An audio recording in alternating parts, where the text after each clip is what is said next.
तो रोज़ की तरह आने लिखने ब्लॉग में सबका हार्दिक स्वागत है। सबके मंगल और शुभ कामना के साथ बड़ों को मेरा नमस्कार, छोटों को मेरा आशीर्वाद। मैं ठीक हूँ, आशा करता हूँ कि आप ठीक होंगे। राम जन्म मानस के अयोध्या कांड के प्रसंग में दोस्तों, भगवान राम लक्ष्मण और सीता जी से मिलने भरत जी ने समस्त अयोध्या वासियों को एकत्र करके भगवान राम को चित्रकूट के वन से लौटाने के का निर्णय लिया और भगवान राम के चरण कमलों की वंदना कर उनको 14 वर्ष के वनवास से अयोध्या लौटाने के लिए दृढ़ निश्चय किया और वहाँ जाने समस्त अयोध्या वासियों के साथ वहाँ जाकर के भगवान रामचंद्र के स्वरूप का वास्तविक आनंद लेने का जो भ्रातृत्व प्रेम की जो वास्तविक अनुभूति है, उसका तुलसीदास ने जिस प्रकार का वर्णन किया है वह हमारे जीवन के लिए हमेशा प्रेरणास्पद के रूप में चरितार्थ है। जब भरत जी ने संपूर्ण अयोध्या वासियों को मन, वाणी और कर्म से पूर्ण रूप से सामर्थ्यवान बना करके पूरे साग सज्जा के साथ बन जाने का निर्णय किया, तो विश्वास पात्र सेवकों को नगर का साम्राज्य सौंपकर सबको आदरपूर्वक चित्रकूट के वन की तरफ रवाना हुए और तब सीता राम जी के चरणों को स्मरण करके भरत शत्रुघ्न दोनों भाई ने चलने का निश्चय किया।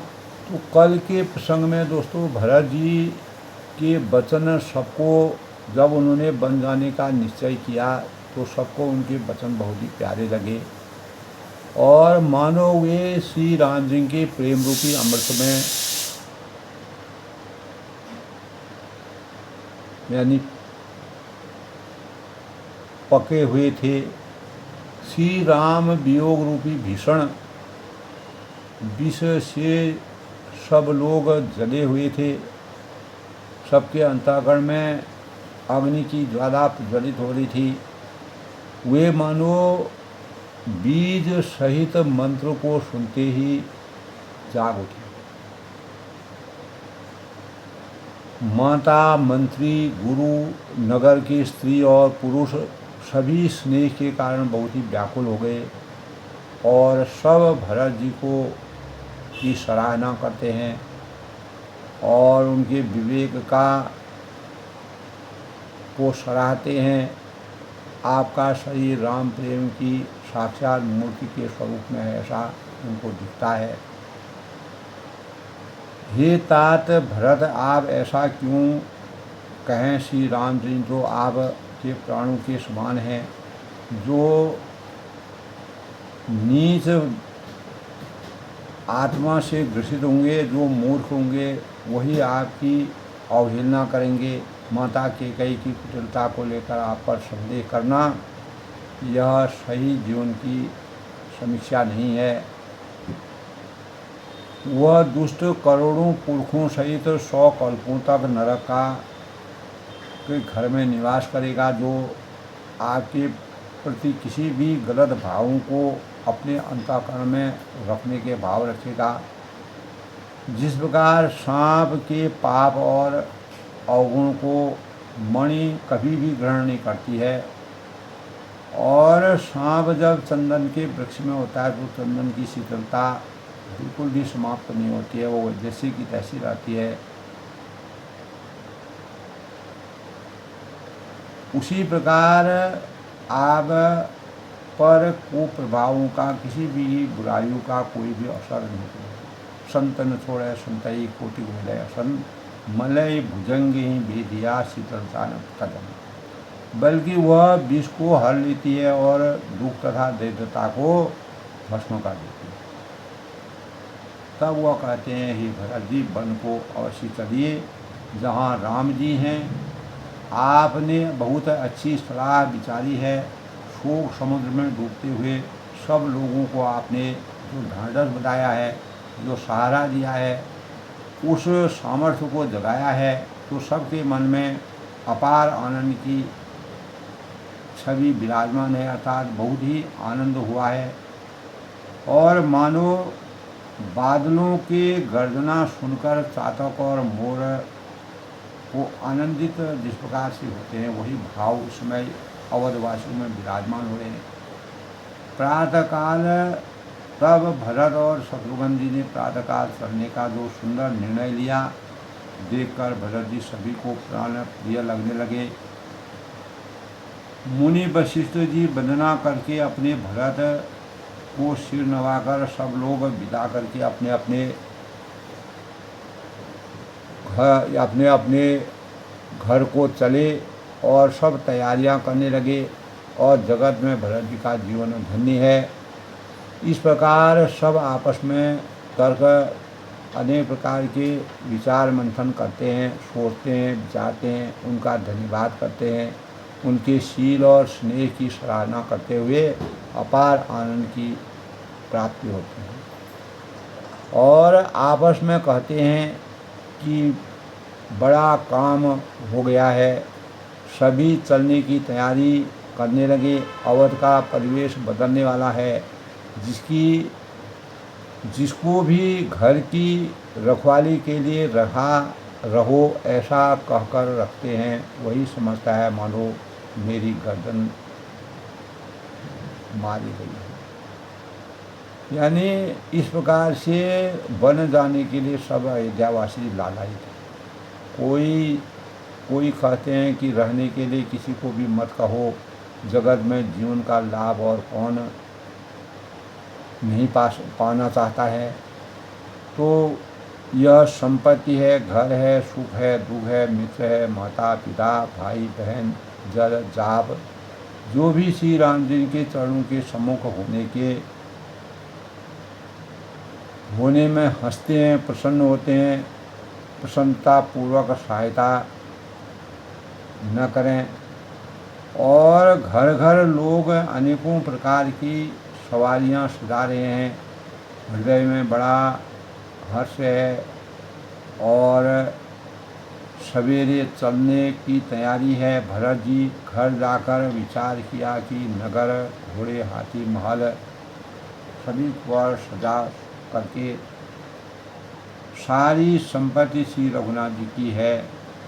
यदि उसकी रक्षा की व्यवस्था किए बिना उसे ऐसे ही छोड़कर चल दूँ, भरत जी सोचते हैं, तो परिणाम में मेरी भलाई नहीं है, उसका परिणाम दुष्कर हो सकता है।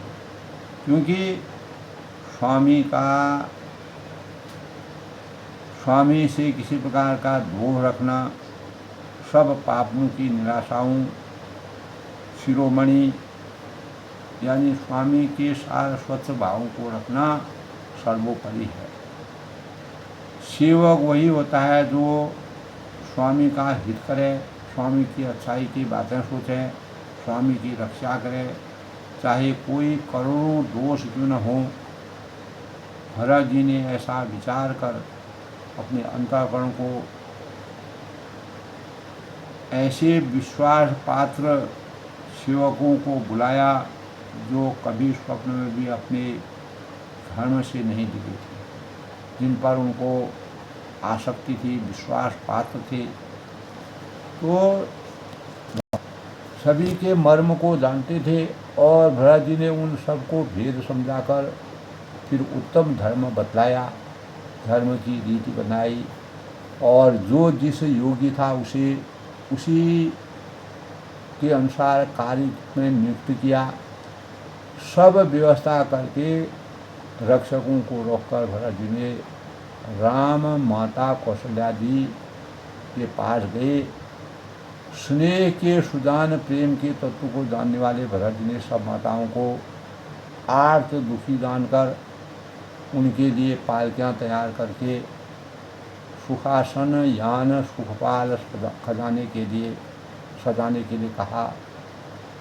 नगर के नर नारी चकुए चकुई की भांति हृदय में अत्यंत आर्त होकर प्रातःकाल का होना, प्रातःकाल जल्दी हो ना ऐसा चाह रहे थे। सारी रात जागते जागते सवेरा हो गया। तब भरत जी ने चतुर मंत्रियों को बुलवाया और कहा कि तिलक का सब सामान रहो, जहाँ भगवान राम जी का तिलक भी होगा।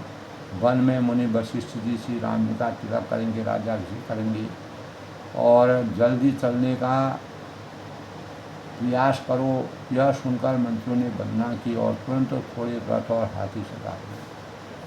और सबसे पहले मुनिराज वशिष्ठ जी की पत्नी अरुंधति तथा अग्निहोत्र की सब सामग्री सहित रथ पर सजाकर चलने लगे। फिर ब्राह्मणों के समूह को सबके सब तपस्या और तेज के भंडार थे और अनेकों सवारियों पर वह विराजमान होकर लिए चलने लगे। तो नगर के सब लोग रथों को सजा सजाकर चित्रकूट की तरफ बढ़ते हैं और जिनका वर्णन तुलसीदास ने बड़ा ही हृदयस्पर्शी वर्णन किया है। सुंदर पालकियाँ में चढ़ करके अयोध्या के लोग अपार आनंद की अनुभूति को देख करके परम सुख की प्राप्ति हो रही है।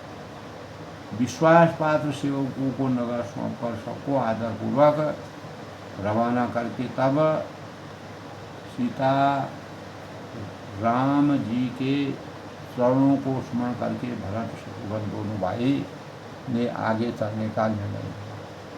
तो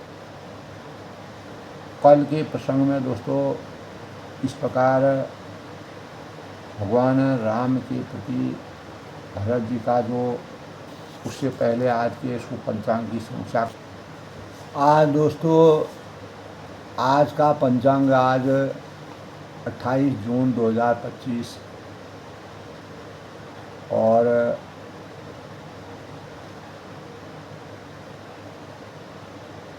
यानी आषाढ़ माह के शुक्ल पक्ष की तृतीया तिथि 9:54 तक आज तृतीया रहेगी। उसके बाद चतुर्थी तिथि का शुभारंभ हो जाएगा, चतुर्थी तिथि लग जाएगी। आज शनिवार का दिन है और ओम शम शनिश्चाय नमः शनिदेव की पूजा, व्रत, उपासना, ध्यान और शनि जप करना शुभ कार्य माना गया है। विक्रम संवत 2082 शक संवत 1947 सिद्धार्थी नाम संवत्सर सूर्य उत्तरायण में और वर्षा ऋतु का शुभारंभ अश्लेषा नक्षत्र का संयोग है। सूर्य मिथुन राशि में और चंद्रमा कर्क राशि में प्रवेश करेंगे। आज संक्रांति भी है दोस्तों। आज हर्षण योग 7:15 तक, बाद में वज्र योग का संयोग है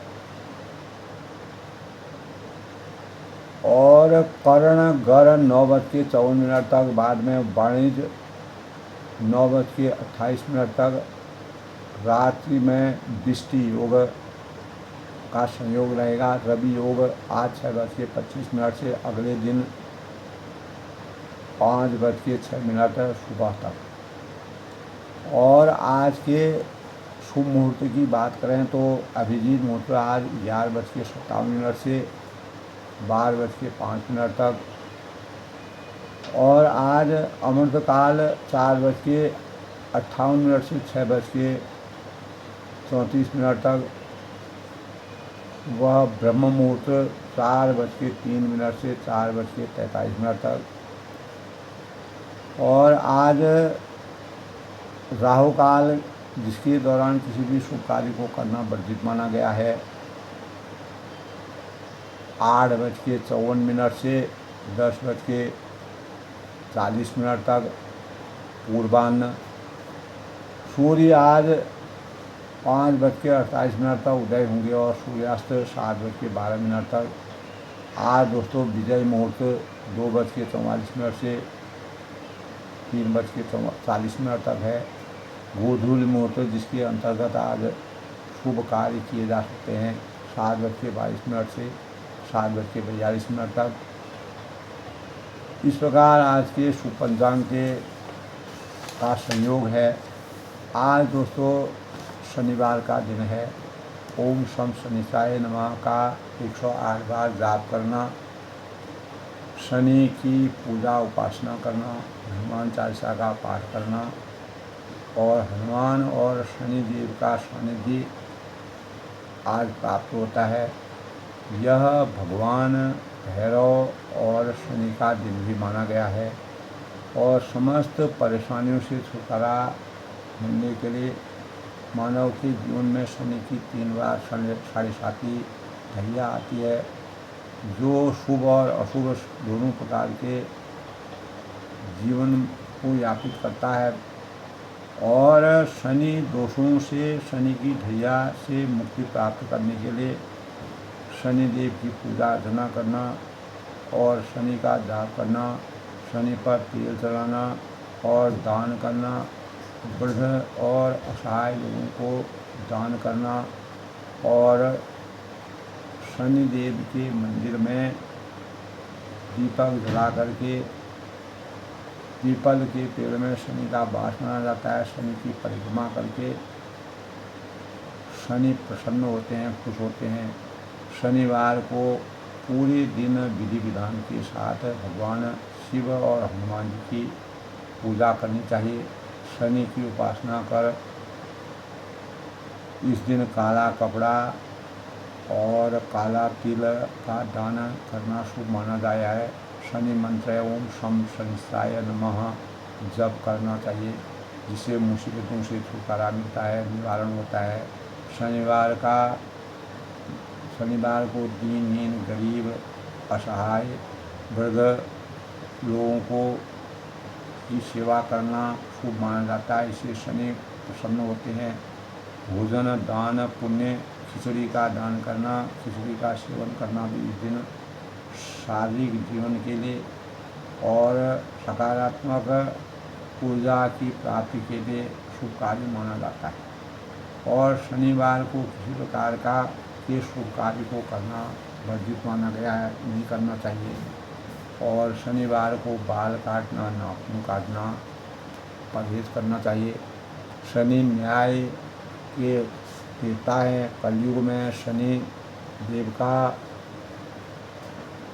शनि देव और हनुमान जी का कलयुग देवता के रूप में उनकी पूजा की जाती है। शनिवार को प्रसन्न करने के लिए फर्नीचर, मछली के सामान, लोहा, तेल और इन चीज़ों को, काली चीज़ों को खरीदना वर्जित माना गया है। इस दिन खिचड़ी का सेवन करना चाहिए। शनि देव कर्म फलों के प्रदाता माने गए हैं। जो जस करें तस फल शाखा, विश्व प्रधान विधि रच राखा। तो जिस प्रकार के हम कर्म करते हैं, अच्छे कर्म करेंगे अच्छा फल मिलेगा, बुरे कर्म करेंगे बुरे फल मिलेंगे। तो इस दिन सात्विक भोजन और मांसाहार से हमेशा बचना चाहिए।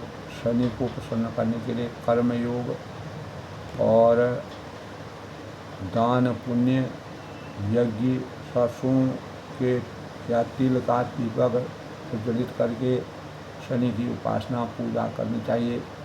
नशीले पदार्थों का सेवन करना वर्जित है। हनुमान जी की पूजा करना, हनुमान चालीसा का पाठ करना, सुंदरकांड का पाठ करना शुभ माना गया है।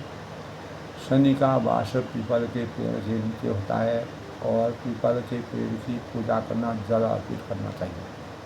और काला कपड़ा, लोहे का सामान इस दिन खरीदना नहीं चाहिए। इस दिन जन्मे जो भी जातक होते हैं, दृढ़ निश्चयी होते हैं, बुद्धिमान होते हैं, व्यावसायिक सीधे साधे होते हैं और शनिवार को काला और गहरे नीले कपड़े पहनने चाहिए, ऐसा हमारे शास्त्र। भगवान राम और लक्ष्मण और सीता जी के दर्शन करने जब वन में जाकर के भगवान रामचंद्र को चित्रकूट के वन से वापस लाने के लिए अयोध्या के राज को करने के लिए भरत और शत्रुघ्न पूरी पूजा के साथ जाने का निश्चय करते हैं।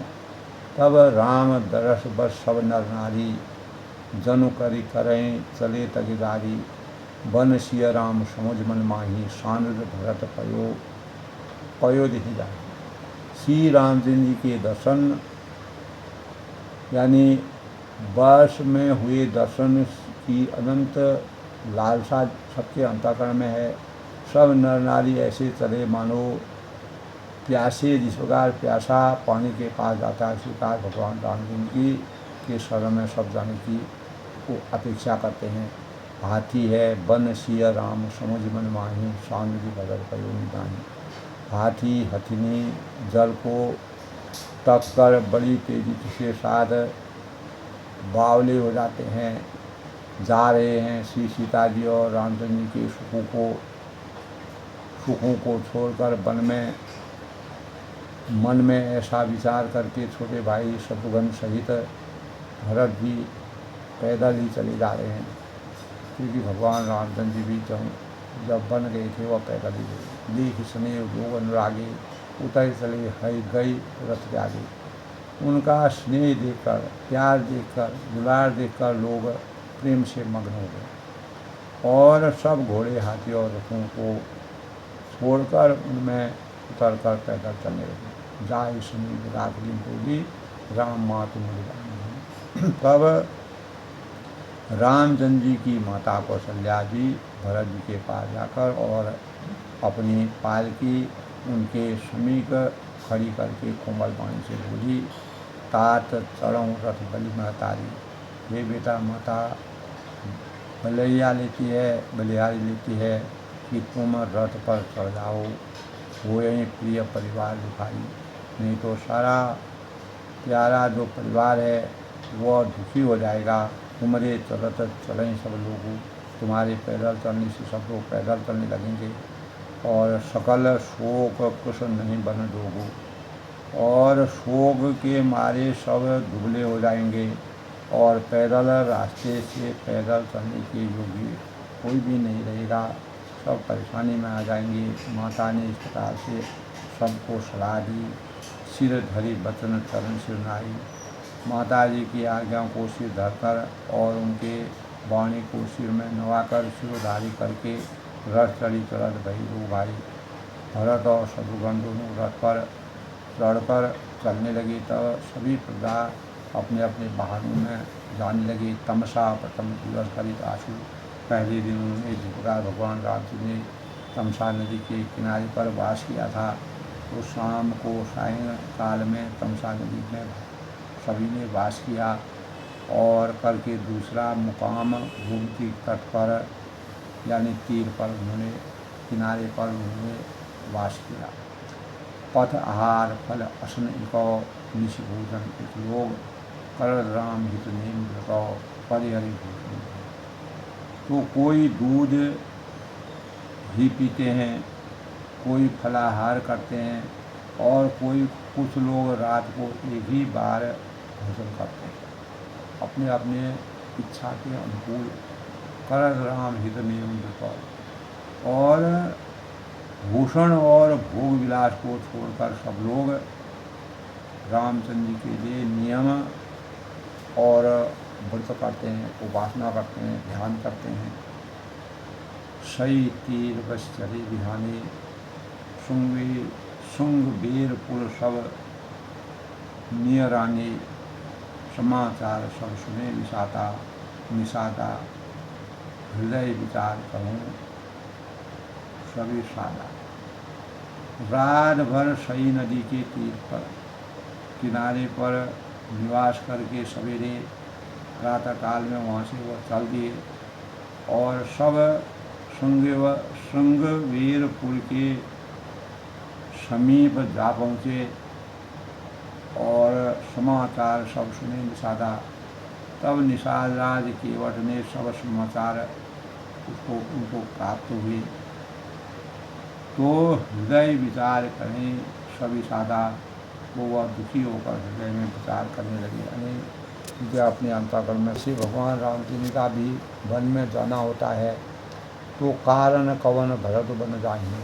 तब क्या कारण है? निषाद कहते हैं कि जो भरत वन को जा रहे हैं, है कछु कपट भाव मन माही, मन में कुछ कपट भाव तो नहीं आ गया है, और जो पे जिय न होती कुटलाई, यदि मन में कुटिलता न होती तो कत लीन संकट काई, तो साथ में संपूर्ण सेना लेकर के वह क्यों आए थे। तो इस प्रकार का सोच उनके अंतःकरण में विराजा, जान ही शान राम ही भान।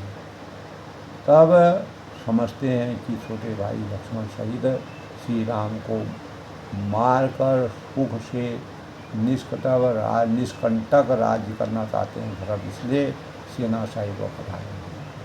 भरत न राजनीति विद्वान, लेकिन भरत के हृदय में राजनीति को स्थान नहीं दिया गया। उन्होंने पूर्ण रूप से आश्वस्त होकर के भगवान राम जी के चरणों में मन वचन और कर्म से पूर्ण निष्ठा के भावों से राजनीति का विचार कभी उनके अंतःकरण में नहीं आया। तब कलंक तब जीवन हानि।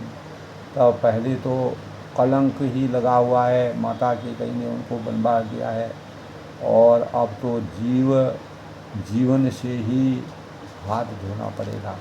इस प्रकार के भाव जो है उनके अंतःकरण में आते हैं। सकल सरासुर जुआ में संपूर्ण देवता और दैती वीर जुड़ जाएं, रामे समरण जीत नहीं हारा, तो भी राम श्री राम के रण में जीतने वाला कोई नहीं है। केवट के हृदय में इस प्रकार के विचार आते हैं।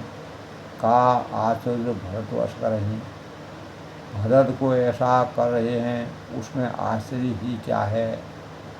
नई विष बेल हमें फल भरहीं, विष की बेलें अमृत काल कभी नहीं फलती हैं। इस प्रकार के बुरा भाव उनके अंतःकरण में आते हैं। ऐसा मंथन कर अस विचार गुह ज्ञान सुनो, ऐसा मंथन विचार कर गुह निषाद ने अपनी जाति वालों से कहा, कहो सजग सब हो, सब लोग सतर्क हो जाओ, यानी सब लोग सावधान हो जाओ, और हत वासों बाजों तरेंगे, और नावों को हाथ में कब्जे में रख लो, और फिर कीजहूँ घाटा रोहू, और उसके बाद नावों को उन्हें डुबा दो, तथा अब जो है घाटों को रोक दो, सभी घाटों को इधर उधर जाना लोगों का बंद कर दो। वो सजो इधर रो कहीं घाटा, सुसज्जित होकर घाटों को रोक लो, और था तहूँ सकल मरे के टाटा, सब लोग मरने के साथ राजा सजा लो, अर्थात भरत से युद्ध में लड़कर मरने के लिए तैयार हो।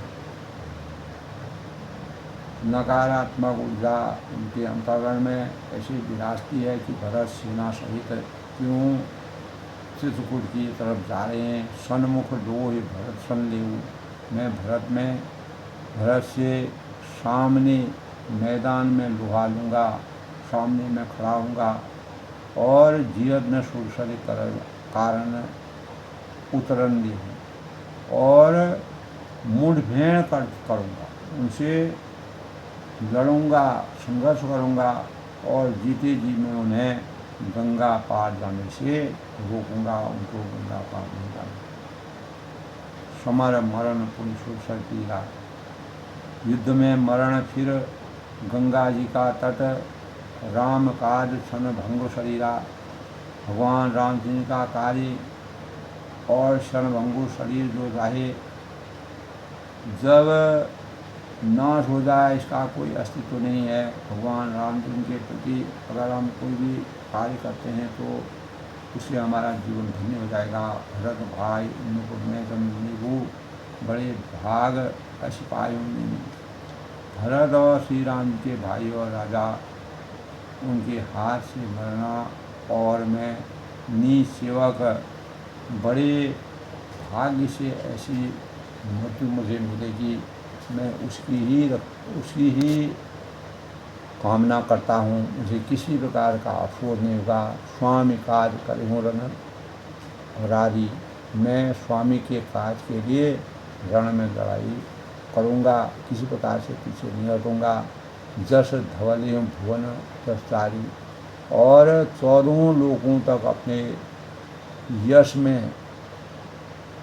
को उज्जवल कर दूंगा। भगवान राम का आशीर्वाद मेरे ऊपर है। तदहु प्राण रघुनाथ निहोरे, श्री रघुनाथ जी के निमित्त प्राण को मैं त्याग दूंगा। और मेरे तो दोनों हाथ मुड़ मोदक भागे, मेरे तो दोनों हाथों में आनंद ही आनंद के लड्डू फूट पड़ेंगे। अर्थात जीत गया तो राम सेवक का यश प्राप्त करूंगा, और मारा गया तो श्री राम जी की नित्य सेवा प्राप्त करके मोक्ष की प्राप्ति होगी। साधु समाज में जाकर देखा, साधुओं के समाज में जिसकी गिनती नहीं है, राम भगत मऊ दास ने देखा, और श्री राम सिंह के भक्तों में जिसका स्थान नहीं है, वह जाए जियत जग सो नहीं पाए। जो जगत में पृथ्वी का भार होकर व्यर्थ ही जीता है, भार स्वरूप इस संसार में जीवन जीने की कामना करता है, किसी प्रकार की शक्ति, किसी प्रकार का प्रतिशोध नहीं करता है, और धर्म की रक्षा नहीं करता है, तो वह जननी जीवन वितप उठारू, वह माता के यौवन रूपी वृक्ष के काटने के लिए कुल्हाड़ा मात्र है, किसी काम का नहीं है, निस्सार है, निरर्थक है, अस्तित्वहीन है, तेजहीन है, तो विगत विषाद निषाद करती है। इस प्रकार रामचंद्र जी के लिए सामर्थ्यवान होकर के सबई बड़ाई विषाय प्राणों को समर्पण कर निश्चय करके निषाद यानी अनेक दुखों से रहित होकर के सुमिर राम माँ गेहूँ तुरंत, सबका उत्साह बढ़ाकर तथा श्री राम जी का स्मरण करके ध्यान करके उनसे तुरंत ही तरकस धनुष और कवच मांगा। दे कहूँ भाइयों सुदर्शन सजो, और उसने कहा कि हे भाइयों जल्दी करो और सब सामान सजा के रखो, सुनि रजाए कदराए न कोई भी कायल न बने, और भले नाथ सब कहीं सरथा, मेरी आज्ञा सुनकर कोई मन में कायरता न लाए, कोई भी डरे नहीं, कोई पीछे न हटे। भले नाथ सब कहें सरसा, सब हर्ष के साथ बोल उठे कि नाथ ये कहीं एक चढ़ाइयों कर सा, ये नाथ बहुत अच्छा, और आपस में एक दूसरे का जोश बढ़ा करके वह सामर्थ्यवान होकर के पूर्ण रूप से तैयार हो गए। चले निषाद जोहारी, तब निषाद राज को जोहार करके सब निषाद चले, यानी अपने जो मूल निषाद राज केवट थे उनको सबने नमन किया, और अपने अपने स्थानों पर सब गए। सूर सकल रुचई रारी, सभी बड़े शूरवीर हैं, और संग्राम में लड़ना उन्हें बहुत अच्छा लगता है। सुमिर राम पद पंकज बन, और सुमिर राम पद पंकज वही, श्री रामचंद्र जी के चरण कमलों की ज्योतियों का स्मरण करके, उनके चरणों कमलों का धूल का ध्यान करके, हाथी बांध चढ़ाई ने धन, उन्होंने हाथियाँ छोटे छोटे तरकस बांधकर धनुइयों यानी छोटे छोटे धनुषों पर प्रत्यंचा चढ़ाई यानी धनुष बाण चढ़ा करके वह युद्ध के लिए तैयार है। अंगरी पहिरी कूड़ सिर धरही फरसा पांच शैल सम करही एक कुशल अति ओढ़न खाड़े कूदही गगन मनोचित। तुलसीदास ने बड़ा ही रहस्यमय वर्णन किया है। केवट के अंतःकरण में भगवान राम सिंह के प्रति कितने आसक्ति है। तो कवच पहनकर सिर पर लोहे का टोप रखते अपने अपनी रक्षा करते हुए फरसे भाले बरसा सब सीधा कर रहे हैं, सुधार रहे हैं, अपने को तैयार कर रहे हैं। कोई तलवार से वार रोकने में अत्यंत ही कुशल है। वे ऐसे उमंग में भरे हुए हैं कि धरती छोड़कर आकाश में कूद उछल रहे हैं। भगवान की आसक्ति में कितना उनको इस प्रकार का संशय होता है। तो किसी प्रकार के भी घटना होने पर वह पूर्ण रूप से आसक्त हैं, निज निज साध समाज बनाए। तब उन्होंने अपना अपना साध समाज लड़ाई का सामान और दल बनाकर ग्रह राव तही जोहारी डाली। उन्होंने जाकर निषाद राज गो को जोहार की, प्रणाम किया। देख सुपड़ सब लायक जानी। निषाद राज ने सुंदर योद्धाओं को देखकर सबको सुयोग्य जाना और नाम ले लेकर सबका सम्मान किया, आदर किया, सबके जीवन की शुभकामना की। आयों लावों धोख जनी आज काज बड़ मूल। उसने निषाद राज ने कहा कि हे भाइयों, धोखा न लाना अर्थात मरने से कोई भी नहीं घबराना। आज मेरा बड़ा भारी काम है, आज काज बड़ मूल। सुनी सरोष बोले सुबटाओ। यह सुनकर सब योद्धा बड़े ही जोश के साथ बोल उठे कि वीर अधीर न हो, ये वीर अधीर मत हो, किसी प्रकार से भी परेशान न हो। हम हर तरह से सामर्थ्यवान हैं और पूर्ण रक्षा गए। राम प्रताप नाथ बल तोरे, करें कटोगुन पटबिन बोध थोड़े। जीवन पाए न पाछे धरे, रुंड मुंड मय बुंद करें। हे नाथ, श्री राम सिंह के प्रताप से और आपके बल से हम लोग भरत जी की सेना के बिना वीर और बिना घोड़े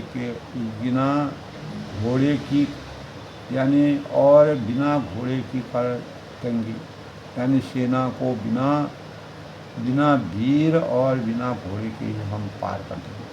जीवन पाए न पास गए हैं और एक एक वीर और एक एक घोड़े को मार देंगे और रुंड मुंड का मर्दन करेंगे। जीते जी पीछे पाँव नहीं रखेंगे, पृथ्वी को रुंड मुंड कर देंगे, सिरों और धड़ों को छा देंगे। दीख निषाद नाथ पल बोलू, कहूँ बजाए दुराऊँ बोलू। तब निषाद राज ने वीरों का मनोबल बढ़ा करके बढ़िया दल देखकर कहा कि जुझारू लड़ाई के योगी जो ढोक बजाए जुझारू ढोल बजाने लगे और रणभूमि में जिस प्रकार से ढोल बजाए जाते हैं, इतना कहने छींक भई बाएं। इतना कहते कहते बाईं ओर छींक भई। तो अशोभन का प्रतीक माना जाता है, अशोभन का मानक माना जाता है। तो कहो सगुने खेत सुहाई। तब सगुन विचार वाले जो लोग थे उन्होंने कहा कि खेत सुंदर है, जीत हो गई। बूढ़ो एक कहा सगुन विचारी, भरत ही मिलाई न हुए ही कहा। तब एक बूढ़े ने जो वृद्ध था अपने विचारों के अनुसार विचार कर कहा कि भरत ही मिला ही न हुए ही महाराज, भरत से मिल लीजिए, मिलने में कोई भी अनर्थ नहीं है और उनसे लड़ाई नहीं होगी राम ही भरत मनाव ही जाहि। ऐसा भी हो सकता है कि भरत जो है श्री राम जी को मनाने जाए हैं। सगुन कहें अस विग्रह नहीं। सगुन ऐसा कह रहे हैं कि विरोध नहीं। तो उनकी बातों को सबने बड़े धैर्य के साथ सुना। सुनि गुहा करें नीक कह बोला। सहसा करि पछताई बिनुरा। भरत स्वभाव शील बिनु बुझे। बड़ी हित हानि जान बिनु। तब निसार राज ने मंथन किया, चिंतन किया और उनकी बातों को सुन कर के कहा कि यह सुनकर निसार राज ने कहा कि बूढ़ा जो वृद्ध आत्मा है ये ठीक कह रहे हैं। जल्दी मैं बिना सोचे बिना विचारे जो करे सो पासे पछताए। काम बिगाड़ो आप लोग जब में हो सकता। तो बिना विचार के कोई भी कार्य नहीं करना चाहिए। कोई काम करके मूर्ख लोग यानी जल्दी में काम करके बिना विचार के काम करके जो मूर्ख लोग होते वह पछताते हैं। भरत का शील स्वभाव यानी भरत स्वभाव शील बिनु बुझे। बड़ी तो हानि जान बिनु बुझे। यानी भरत जी का जो शील है स्वभाव है बिना समझे और बिना जाने युद्ध करने की जो होड़ है बहुत बड़ी हानि हो सकती है। इस प्रकार के भावों से पहले भरत से मिल लिया जाए वही तर्क संगत है, नीति संगत है। गहऊ घाट भद्र स्वामी जब स्वभाव है तो हे वीरों तुम लोग इकट्ठे होकर सब घाटों को रोक लो। देव मरम मिल जाए। मैं जाकर भरत से मिलकर उनका भेद लेता हूँ। यानी किस भाव से वह आए हैं वह मैं पता करता हूँ। बूझ मित्र यानी मध्य गति। उनका भाव मित्र का है या शत्रु का है या उदासी का है या जान कर तब आकर वैसा उसी के अनुसार यानी प्रबंध करेंगे, आगे की रचना करेंगे। तो निषाद राज पूर्ण रूप से भगवान राम जी के प्रति भक्ति में कितना आसक्त है। यद्यपि भरत जी का इस प्रकार का कोई भाव नहीं है लेकिन अपने क्षेत्र की अपने स्वामी की रक्षा करना हर एक सेवक के लिए बहुत ही आवश्यक है। इसीलिए केवट के अंतःकरण में जो संशय पैदा हुआ सेना पूरी सेना के साथ जो भरत जी आ रहे हैं इसका क्या औचित्य है। तो उसने भगवान रामचंद्र जी ने इस प्रकार की लीलाओं को करते हुए प्रतिकूल को भी अनुकूल में बदलने का जो भाव तुलसीदास ने व्यक्त किए हैं। तो अब जब भरत जी और निषाद राज आपस में मिलते हैं, मिलने के बाद निषाद किस प्रकार से अपने को पश्चाताप करते हैं और भरत जी के स्वभाव को जानते हैं, उनके गुणशील स्वभाव को जानते हैं। तो उनका चिंतन, उनके चिंतन में जो उनने सोचा था उसके बिल्कुल विपरीत था।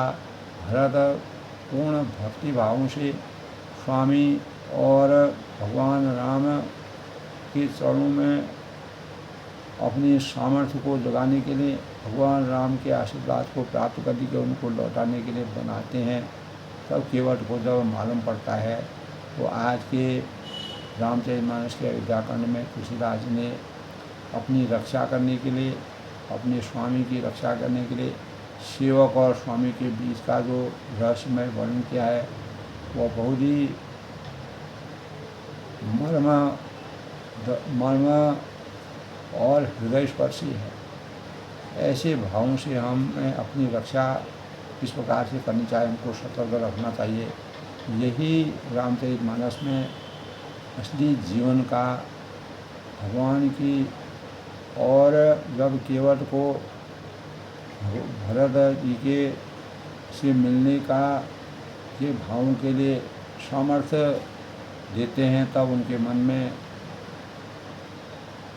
सुंदर भावों की का समावेश होता है और वो भगत से मिलने के बाद क्या होता है यह कल के प्रसंग में।